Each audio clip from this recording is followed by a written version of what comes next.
Muy buenas noches, sean bienvenidos a su programa Joyas Eternas. Mi nombre es Jaime Moisés y es un gusto estar compartiendo con ustedes en esta hermosa hora, ya que hemos tenido varios programas acerca sobre la venida de Jesús y hemos estado compartiendo sobre que la venida de Jesús es un acontecimiento de amor, de justicia y de paz. Así que hemos estado compartiendo estos temas que son muy interesantes, ya que hacen que nosotros nos preparemos, limpiemos nuestros corazones de la maldad que ha querido abarcar varios puntos de nuestras vidas. Así que asimismo le damos la bienvenida al pastor Hernando Mejía, que con él hemos estado compartiendo estos temas.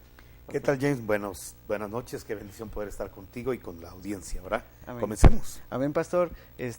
Vamos a tomar este tema también, vamos a seguir continuando sobre la venida de Jesús, pero queremos enfocarlo sobre la responsabilidad de nosotros como iglesia, pastor, y quiero tocar un punto que está en Mateo 24:14 y dice: y se ha predicado este evangelio del reino en todo el mundo para testimonio de todas las naciones, y entonces vendrá el fin, pastor. Entonces, ¿cuál es nuestra responsabilidad en este tiempo de dar a conocer el evangelio, pastor? Bueno, mira, James, yo pienso que en doctrina, porque el programa no es un programa doctrinal, pero en doctrina ahí está hablando acerca del fin. Amén. O sea, está hablando del tiempo en el cual Israel será el misionero para todas las naciones. La iglesia habrá sido ya quitada de en medio de la tierra y escatológicamente te puedo decir que ese pasaje se refiere al fin de este mundo, no al fin de la iglesia. Entonces, escatológicamente, para las personas que conocen la doctrina de la escatología, tengo que decir y aclarar que desde luego este pasaje está hablando de cuando Israel se convierta en la capital misionera mundial.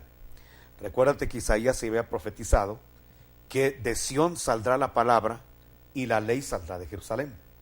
O sea que va a haber un tiempo en el cual Israel será el epicentro del avivamiento mundial. Amén. Será la cabeza espiritual de las naciones y será el lugar de donde saldrá la gloria de Dios para todas las naciones. Los misioneros serán judíos. Los misioneros serán los que le enseñen al mundo que será repoblado, porque déjame decirte que en el tiempo de la gran tribulación, de tanto juicio que viene sobre la tierra, la Escritura dice que el hombre va a ser escaso. Es decir, va a haber una gran población de personas que van a morir por las hecatombes que vienen y por los juicios que vienen a la tierra. Pero la tierra, en el período que se llama milenio, va a ser repoblada esa tierra. Entonces toda esa gente de las diferentes naciones que van a estar repoblando la tierra tienen que ser evangelizados, y van a ser evangelizados precisamente por las 12 tribus de Israel, que ya Israel estará totalmente restaurado. Ya Israel habrá recibido a Jesucristo como Mesías, como Señor y Salvador, y entonces los misioneros que vienen para evangelizar todo este mundo van a ser misioneros judíos. Entonces, de ahí se cumplirá la palabra que la tierra se va a llenar de la gloria de Dios, así como las aguas cubren el mar, porque habrá misioneros judíos que se encargarán de esa labor. Ahora, ya volviendo a nuestro tiempo, porque tu pregunta es para nuestro tiempo, amén, aunque tenía que hacer esa aclaración, porque a lo mejor alguna persona muy estudiosa de la palabra va a creer que estamos cometiendo un error doctrinal, y quiero aclarar ese tecnicismo doctrinal.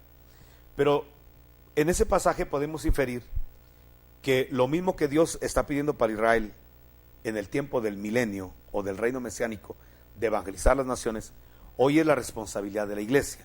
Amén. Quizá ese no es el pasaje que nos atañe a nosotros, ese es el pasaje que atañe a Israel. Ahora, el pasaje que nos atañe a nosotros, lo podemos encontrar en Hechos de los Apóstoles capítulo 1. En Hechos de los Apóstoles capítulo 1, el Señor, antes de ascender al cielo, le dijo a sus discípulos reunidos, les digo que no se fueran del aposento alto, sino que permaneciesen en el aposento alto, porque ahí van a recibir un poder que ellos necesitaban para ser testigos. Amén. Y ellos iban a ser testigos no solo en Jerusalén, sino también en Judea, en Samaria y hasta los confines de la tierra. Entonces el papel de la iglesia, número uno, es llenarnos del Espíritu Santo. Esa es la función nuestra. Amén. ¿Por qué? Porque no podemos hacer la obra de evangelización si no tenemos el respaldo del Espíritu Santo. Amén. Realmente cuando tú vas a naciones que no conocen de la Biblia, naciones que no conocen de Jesucristo, ni nunca han oído de Jesucristo, ¿cómo llevarles el mensaje del Evangelio? Entonces, lo fallido, el acto fallido que ha habido, por ejemplo, si podemos hablar de América Latina, en América Latina no se conocía el nombre de Jesucristo. Se conocía el dios Tlaloc, Quetzalcóatl, Huitzilopochtli, etcétera, etcétera. Eran los dioses que se conocían. Pero había que evangelizar a América. El problema de los evangelizantes que vinieron, entre comillas evangelizantes, no voy a cuestionar sus intenciones. A lo mejor traían buenas intenciones, pero el método fue totalmente un método diabólico. Ellos obligaban a la gente con presión, hasta con tortura, para que creyeran en el cristianismo supuesto que estaban trayendo Cristóbal Colón y todos los descubridores que venían de la corona española. Entonces aquí podemos ver que a falta de llenura del Espíritu Santo, hubo necesidad de evangelizar a través de presión, de coerción, de tortura. Incluso como la gente no conocía nada del Evangelio, muchos trajeron cuadros, trajeron imágenes, como para poder enseñarle a la gente cómo eran el mundo cristiano, los puntos bíblicos, y entonces trajeron cuadros que resultaron ser centros de idolatría, de ocultismo y espiritismo hasta el día de hoy. Hasta el día de hoy, parece mentira, han pasado más de 500 años de la conquista, de que nos trajeron ese método de evangelización tan diabólico, y mucha gente todavía lo sigue practicando. Y no solamente gente ignorante, ya gente profesional todavía tiende a abrazar, a aceptar un cristianismo ancestral que nos trajeron totalmente desviado de la Escritura. Y todavía hay gente, y parece mentira porque es gente pensante en muchas áreas de la ciencia, exitosos profesionales, pero que todavía tienden a tener prácticas idolátricas como las que trajeron, de tener íconos y consagrarlos. Realmente estamos viviendo esa situación. Ahora, ¿por qué se trajo ese tipo de evangelización a América Latina? Porque no se tenía unción, porque no se tenía el respaldo de Dios. Ahora veamos el método bíblico. Cuando el apóstol Pablo, que es uno de los misioneros más grandes que tiene la Escritura, el apóstol Pedro, Felipe, que fue un mensajero que llegó a Samaria, y los que llegaban a predicar como Silas, como Bernabé, en la Escritura tenemos el testimonio en Hechos de los Apóstoles, que ellos no llevaban cuadros ni íconos religiosos. Exacto. Ellos llevaban el poder de Dios. Primero se llenaban del Espíritu Santo y predicaban un mensaje respaldado con la unción del Espíritu Santo. Exacto. Jamás Pedro ni Pablo torturaron a nadie para que confesara a Jesucristo como Señor y Salvador. Jamás llevaron representaciones de quién era Jesús o cuadros de cómo deben hacer las prácticas cristianas. Realmente lo que ellos llevaban era un mensaje, era palabra, pero una palabra que tenía un ingrediente, la unción del Espíritu Santo. Amén. Una palabra que tenía un ingrediente, el respaldo de Dios, que mientras estaban predicando, la gente enferma se sanaba, la gente endemoniada era liberada. Entonces, la forma de probar a Jesucristo, el método de probar que Jesucristo había muerto y resucitado, A través del Espíritu. era que estaba vivo a través del ministerio del Espíritu Santo. Amén. Sí, y incluso Pedro pasaba con su sombra Y sanaba enfermos. Exacto. O liberaba endemoniados. Oh, Entonces, ¿cuál es el método bíblico? El método bíblico para convertir gente a Jesucristo, que nunca ha oído de la Biblia, que no tiene ni siquiera conocimiento del nombre de Jesucristo, no es llevándoles íconos. Yo disiento mucho con los misioneros que para poder evangelizar comunidades llevan ayuda social, hacen jornadas médicas, y entonces dándole anteojos a la gente que necesita, dándoles desparasitantes, aprovechan para evangelizar. Bueno, está bien hacerlo como obra social, pero no como método de evangelismo. Porque como método de evangelismo estamos prácticamente aceptando que no tenemos la unción de Pablo, que no tenemos la unción de Pedro y que necesitamos de ciertas prebendas para poder convertir a la gente a Jesucristo. Entonces yo lo que siento es que la iglesia perdió su fuerza, perdió el poder, porque se divorció del Espíritu Santo. wow. Entonces se comenzaron a hacer congregaciones con métodos humanos, se empezaron a dar enseñanzas muy humanizadas, muy humanísticas, morales, como no, pero que carecen de la unción del Espíritu Santo. Y si tú le quitas la unción del Espíritu Santo al Evangelio, entonces sencillamente tenemos otra religión, tenemos otro credo y otra praxis, si tú quieres, cristiana. Lo que caracteriza el Evangelio de Jesucristo es de que predicamos a un Dios que está vivo, a un Dios que se hizo carne, que murió por nuestros pecados, pero que resucitó y está vivo. Amén. ¿Cómo le prueba a la gente que Jesús resucitó? Entonces necesitamos que la sobrenaturalidad de Dios se mueva en nuestros mensajes, se mueva en nuestro cristianismo, y entonces probar que Jesús está vivo porque hay una sobrenaturalidad que está respaldando el mensaje, que la gente que está estorbada por espíritus inmundos es liberada, gente desahuciada sana. Amén. Cuando la medicina dice hasta aquí ya llegamos, ya ni cirugía, ya ni nada, e interviene o dejamos que el poder de Dios intervenga, entonces estamos probando que Jesús está vivo. El Espíritu Santo sigue glorificando a Jesús. La Biblia dice que el Cristo que caminó ayer sanando enfermos y liberando a gente oprimida es el mismo de hoy. Amén. Y será el mismo de siempre. Amén. Entonces aquí es donde entra lo que me está diciendo, ¿cómo evangelizar? Tenemos que evangelizar presentando desde luego las verdades del Evangelio. Amén. Lo que la Escritura establece como verdad, pero esa verdad tiene que ir respaldada de una sobrenaturalidad, porque el Evangelio no es de la tierra. Cualquier evangelio que haya nacido en la tierra no es de Dios. Amén. Cualquier evangelio que sus fundamentos sean terrenales definitivamente no es de Dios. El Evangelio es una importación del cielo a la tierra. Lo que hizo Dios fue traer a la tierra un mensaje que no se podía fabricar en la tierra, porque ese poder no está en la tierra, el poder viene del cielo, es el Espíritu Santo. Exacto, amén. Entonces, la forma para nosotros evangelizar es, número uno, llenándonos del Espíritu Santo, y dos, invirtiendo recursos para que el mensaje del Evangelio pueda llegar a todas las naciones, a todas las personas. Parece mentira que cuando uno no viaja, cuando uno se enfrasca solamente en su entorno, cree uno que así como uno vive aquí, se viven en las demás naciones. Y no, eso no es así. Cuando tú empiezas a salir, y no por ir muy lejos, al vecino país de México, donde todavía hay mucha ignorancia del Evangelio, todavía es un campo misionero, yo lo llamo virgen, porque mucha gente lo que conoce del cristianismo realmente es lo que te repito, lo que España le trajo a los habitantes mesoamericanos y en México hace 500 años. Y que, repito, fue un mensaje totalmente fallido, antibíblico y cargado de prácticas ocultistas e idolátricas. Entonces, mucha gente todavía practica el cristianismo con prácticas ocultistas. Te voy a poner ejemplos. Claro.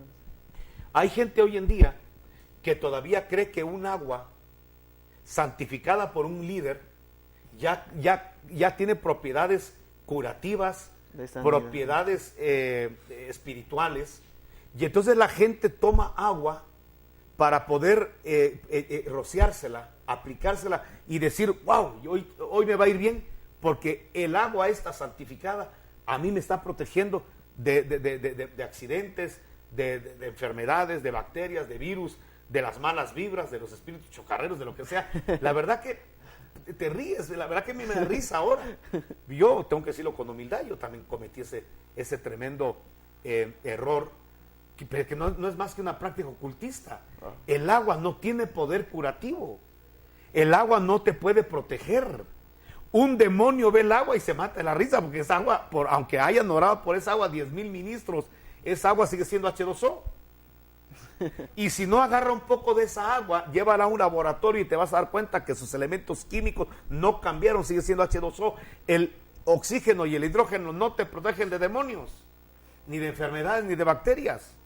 Pero hay gente que todavía tiene ese tipo de prácticas hoy en día, viviendo una ignorancia totalmente por desconocer la Escritura.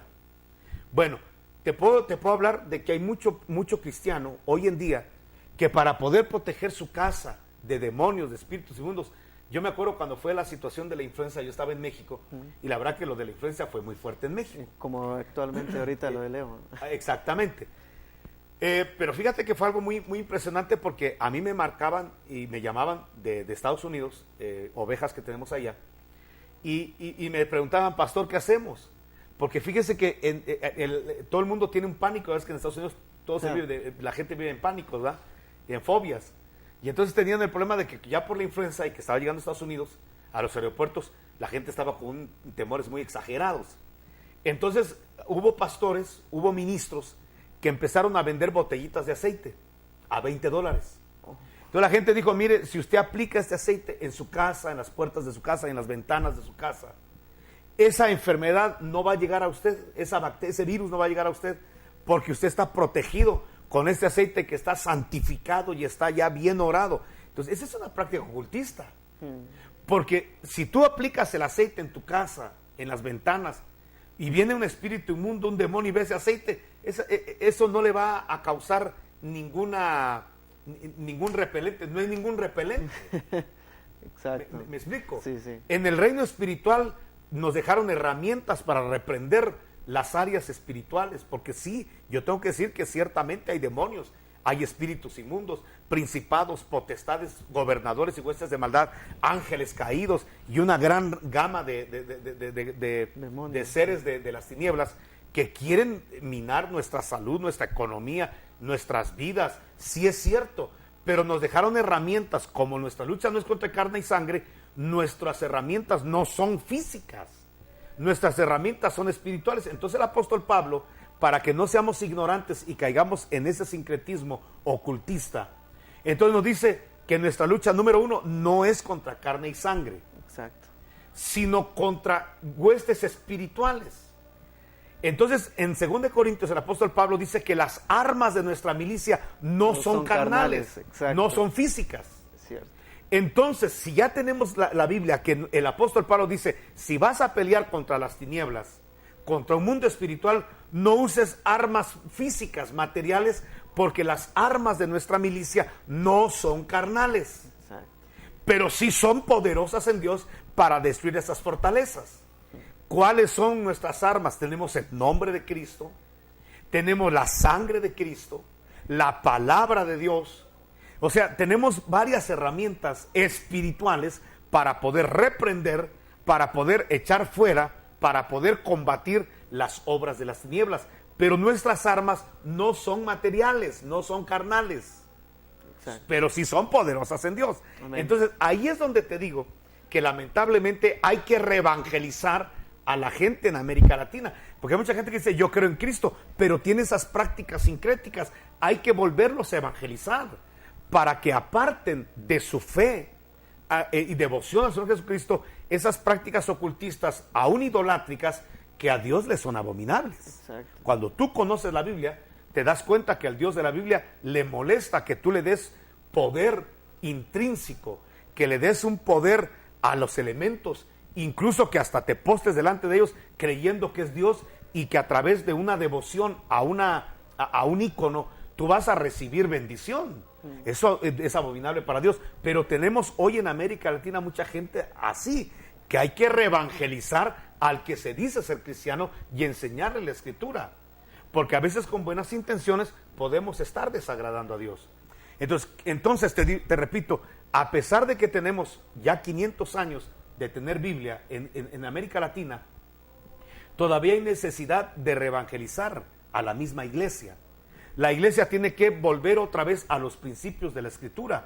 Tenemos que retornar a la Biblia, tenemos que retornar a la palabra. Amén. Pero date cuenta que hoy en día muy poca gente lee la Biblia. Mucha gente está acostumbrada a oír mensajes como estos, y yo no me aparto porque de hecho lo estamos promocionando, tratar de evangelizar. Pero si lo que yo estoy diciendo no está en la Biblia, la gente tiene que rechazarlo. Ahora, si lo que yo estoy diciendo está en la Biblia, la gente tiene que recibirlo. Amén. Y ponerlo en el terreno de la práctica. Amén. Que es de lo que tenemos que hacer. A veces pensamos, vamos a ir a evangelizar África, cuando tenemos todavía que evangelizar nuestros pueblos. Tenemos mucha idolatría, mucho sincretismo dentro de nosotros. Dentro de la iglesia evangélica tenemos mucha superstición. Mira, tenemos que retomar los conceptos que tenemos. Amén. Por ejemplo, algo que se está viviendo en la iglesia es la idolatría a los ministerios.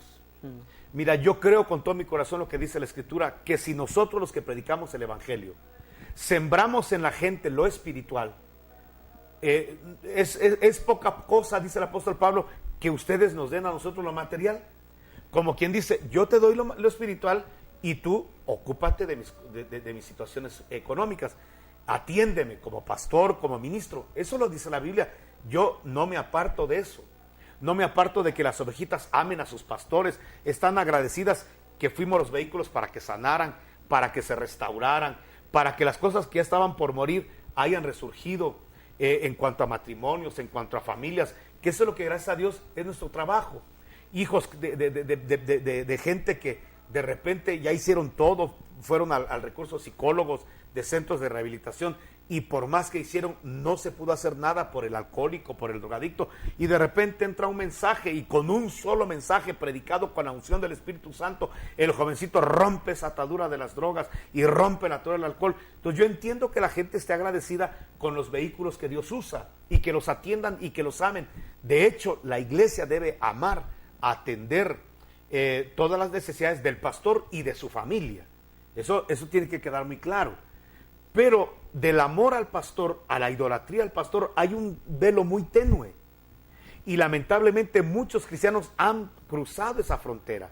Y entonces hoy nos enfrentamos a mucha gente que para ellos es más grande ya el pastor que la Biblia. Ya tiene más autoridad su apóstol que la misma Biblia. Y ya se atreven incluso a contradecir la Biblia los pastores, los apóstoles y profetas. Desde luego no todos. Pero si hay una idolatría al pastor, aunque usted esté contradiciendo la Biblia, no me importa. Yo sigo esa doctrina, yo sigo esa forma de ser, de vida. Y esa ya es una idolatría al pastor. Esa es una idolatría ya al ministro. Y aunque yo creo que Dios nos habla, y yo sé que Dios nos habla, y que a veces podemos traer un mensaje, pero los mensajes que traemos no son cosas nuevas, son cosas viejas que estaban ya escritas en la Escritura. De hecho, hay una parábola que dice que el reino de los cielos es semejante a un escriba. Exacto. Los escribas eran los que transcribían la Biblia, literalmente, y dice que de su tesoro saca cosas nuevas y cosas viejas. Ahí el Señor estaba anunciando que iba a haber perlas para nosotros, joyas, tanto del Antiguo como del Nuevo Testamento. Y que nosotros los ministros íbamos a tener la habilidad de poder descubrir cosas que ya estaban escritas, que ya estaban plasmadas, descubrirlas para nuestro tiempo y contemporaneizar la Biblia. Por ejemplo, yo me recuerdo que a finales de los 90 surgió el tema de la clonación. Se habló de que un escocés había clonado una oveja, la oveja Dolly, así se le llamó. Y partieron de que adormecieron una célula madre,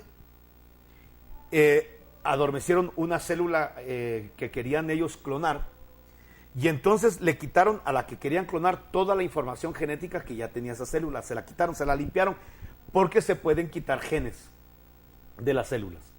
Y entonces la genética de esta célula madre se la pasaron a esta célula que ya estaba limpia. La despertaron con electroshocks, ya inseminada, y entonces comenzó la mitosis dentro del vientre de una ovejita, y entonces prácticamente la ovejita nació con las mismas características de la mamá. Eso es el trabajo de la clonación. Más adelante vino la transmutación genética, que es que ya le puedes seleccionar si le quieres cambiar el color de ojos, el color la forma de cabello de una persona. Ya se puede hacer esa manipulación genética. Vino el descubrimiento del genoma, que es el mapa genético que todos tenemos. Bueno, todo esto ha causado una revolución en la medicina, en la biología, ha causado una revolución muy grande.